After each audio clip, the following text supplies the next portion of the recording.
Salam sejahtera bagi kita semuanya, Bapak Ibu yang dikasihi Tuhan. Kita bersyukur untuk segala kebaikan yang telah Tuhan nyatakan bagi kita hingga di penghujung tahun 2022 ini. Oleh karena itu, sebagai ucapan rasa syukur kita kepada Tuhan, kita akan mendengarkan sabda Tuhan. Kita berdoa.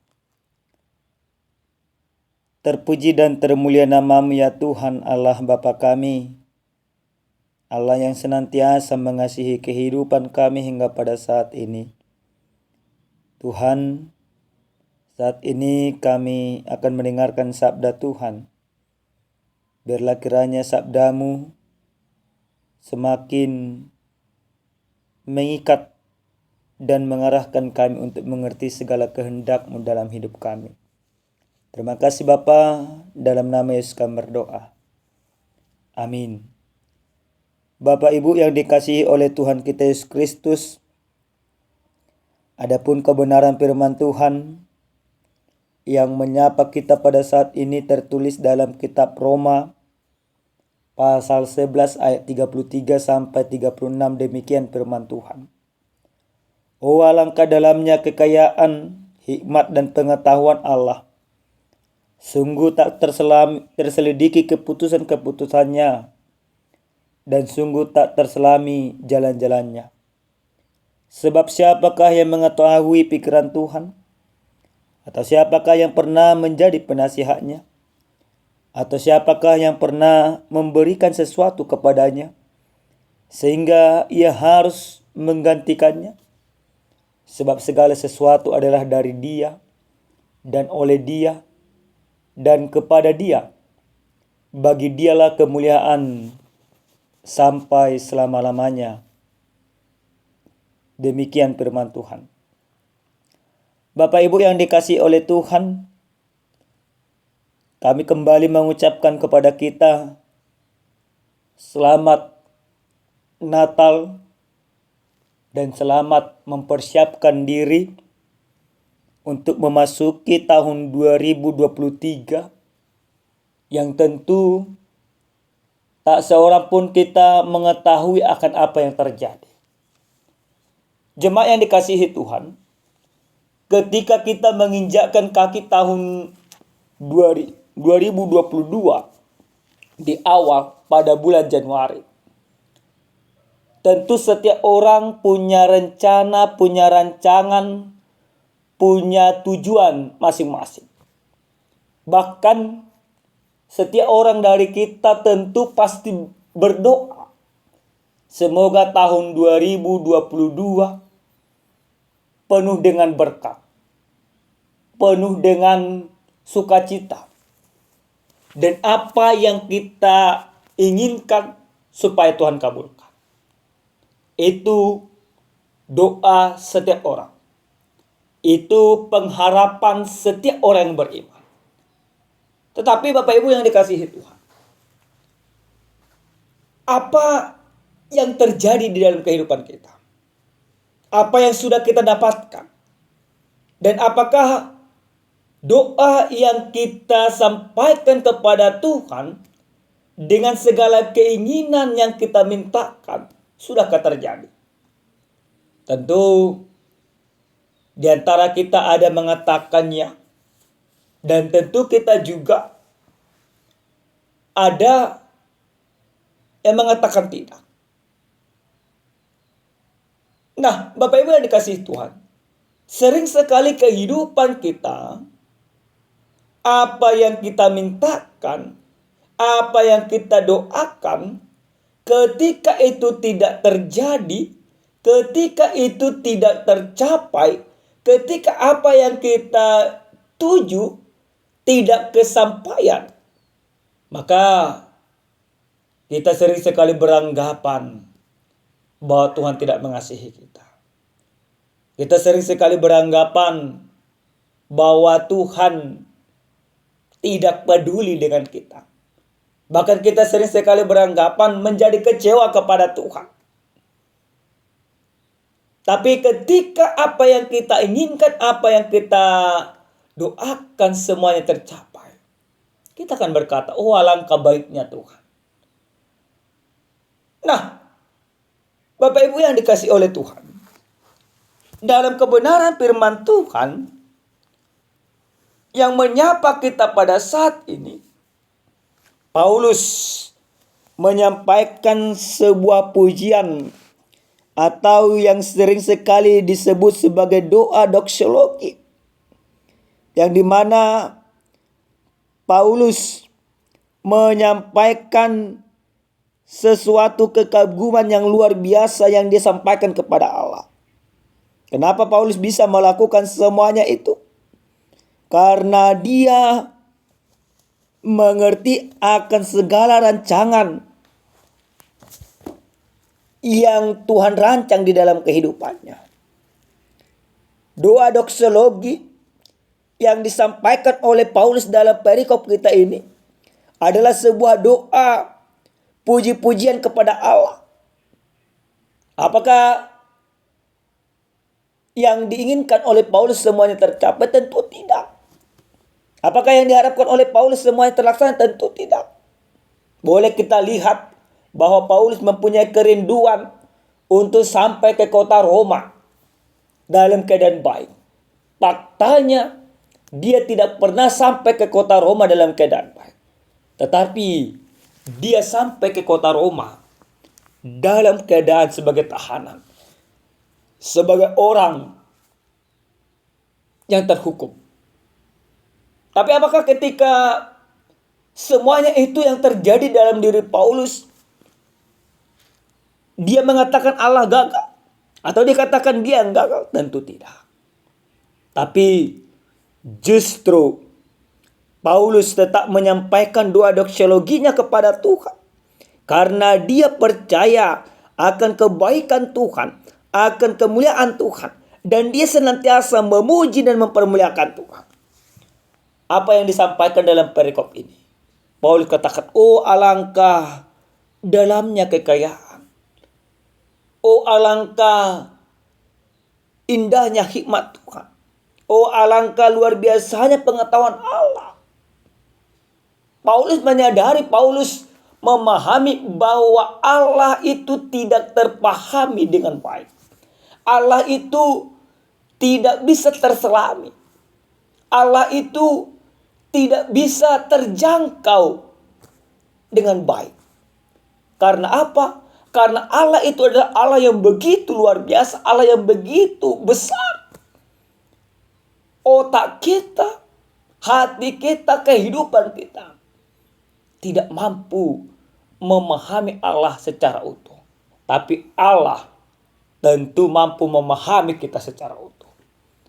Maka Bapak Ibu yang dikasihi Tuhan, dari firman ini ada 3 hal pujian yang disampaikan oleh Paulus.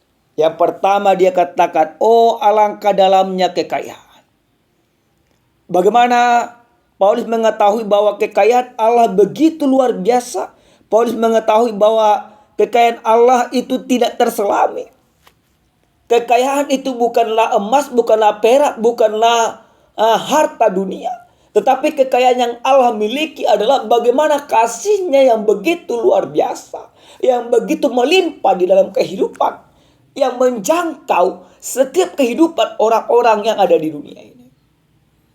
Lalu yang kedua Paulus katakan, hikmat Allah dan pengetahuan Allah. Nah Bapak Ibu yang dikasihi Tuhan, dalam hal ini yang kedua Paulus sampaikan bagaimana hikmat daripada Allah itu sendiri. Bahwa hikmat daripada Allah tentu lebih besar daripada hikmat yang ada di dunia ini. Hikmat yang daripada Allah tentu lebih luar biasa daripada segala hikmat-hikmat yang diberikan oleh dunia ini. Maka hikmat Allah yang begitu luar biasa, yang tidak terpahami, yang tidak terlampaui. Justru hikmat Allah itulah yang menjamah setiap kehidupan manusia. Di dalam kegagalan sekalipun, hikmat Allah ada di sana. Yang ketiga dikatakan pengetahuan Allah. Bapak Ibu, sering sekali kita manusia, pengetahuan itu tolak ukurnya ada dalam pikiran kita. Maka untuk seseorang supaya dia berpengetahuan tinggi, maka dia harus belajar. Dia harus punya pendidikan yang tinggi. Tetapi pengetahuan Allah yang disampaikan oleh Paulus ini pengetahuan yang tidak terselami. Karena apa? Karena lewat kegagalan sekalipun yang kita miliki, yang terjadi di dalam kehidupan kita, Allah justru merancang kehidupan kita di sana jauh lebih baik. Oleh karena itu Bapak Ibu yang dikasihi Tuhan, lewat firman ini kita mau diingatkan bagaimana sesungguhnya orang yang percaya di dalam kehidupan mampu merespon segala kebaikan Tuhan di dalam kehidupannya. Maka dalam firman ini kita mau berdoksologi kembali. Sama seperti Paulus, yaitu memuji Allah kembali akan segala kebaikan yang Allah berikan di dalam kehidupan kita. Dalam ayat yang ke-34 jelas dikatakan, siapakah yang mengetahui pikiran Tuhan? Atau siapakah yang pernah menjadi penasehatnya? Sebuah pertanyaan yang tidak akan pernah bisa dijawab oleh manusia. Karena tidak ada orang berhikmat dan tidak ada orang yang bijaksana yang mampu menjadi penasihat Tuhan. Tetapi kebijaksanaan, hikmat yang dimiliki oleh setiap orang sesungguhnya itu berasal daripada Allah. Karena tidak ada yang bisa menasihatin Allah, karena tidak ada yang mengetahui pikiran Allah, maka satu hal yang pasti, bagaimana manusia untuk senantiasa masuk ke dalam rancangan dan rencana Tuhan. Karena apa Bapak Ibu yang dikasihi Tuhan? Karena hikmat Allah, pengetahuan Allah begitu luar biasa. Lalu Bapak Ibu yang dikasihi Tuhan, seperti pertanyaan yang pertama sekali saya ajukan di dalam kebenaran firman Tuhan ini, apa yang sudah kita doakan di awal tahun 2022? Apakah kita masih merasa gagal di dalam kehidupan? Apakah kita masih merasa kecewa di dalam kehidupan? Bapak Ibu, lihat firman ini, kita mau diajak. Sesungguhnya engkau tidak gagal di dalam kehidupanmu. Sesungguhnya tujuanmu mungkin tidak tercapai pada saat ini.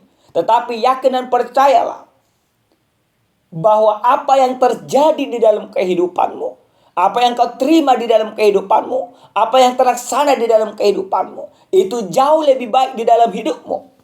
Sesuai dengan kehendak Tuhan. Mungkin hari ini engkau belum bisa mencapai apa yang kau inginkan.